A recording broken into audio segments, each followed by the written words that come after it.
Aka, men qayerdandir eshitgandim, internetda ko'pchilik aytadi. YTTL o'zini nomiga $5000 har oyda tovar import qilsa bo'lar ekan. Hamma YTT qilsa bo'ladimi yoki qaysidir ularni faoliyat turi bormi? Shu haqida gapirib bersangiz.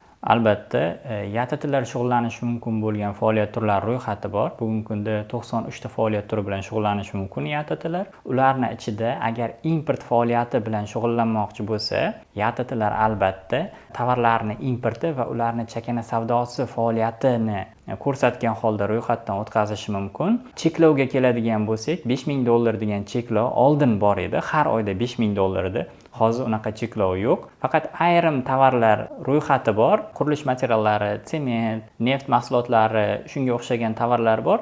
Ularni YTTlar import qilmaydi, qolgan tovarlarni bemalol import qilishi mumkin. Summa nuqtai nazaridan cheklov hozir olib tashlangan. Demak, summa nuqtai nazaridan cheklov yo'q.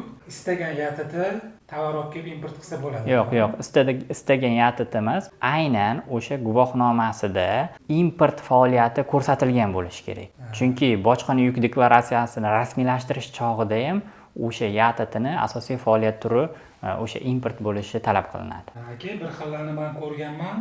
Misol uchun o'zi oziq-ovqat bilan shug'ullanadi-da, qo'shimcha faoliyat qo'shib oladi. Import qiluvchi deb yana YTTga qo'shimcha qo'shib olsa, bunda ham olib kelsa bo'ladimi yoki bo'lmaydimi? Yo'q, o'zi qonunchilik bo'yicha import qiladigan YTT yoki tartibli tadbirkor boshqa faoliyat bilan shug'ullanishi mumkin emas, faqat import qiladi va o'sha tovarlarni savdosi bilan shug'ullanadi. Chakana savdosi bilan shug'ullanadi. Demak, ikkalovini qo'shib olib kirsa bo'lmaydi, faqat shu import qilinganiga shunday faoliyatini tanlash kerak. Xuddi shunday, faqat o'sha faoliyatni tanlash kerak bo'ladi. Boshqa faoliyatlarda hech qanday cheklov yo'q. Bir nechta faoliyat turi bilan ham shug'ullanish mumkin.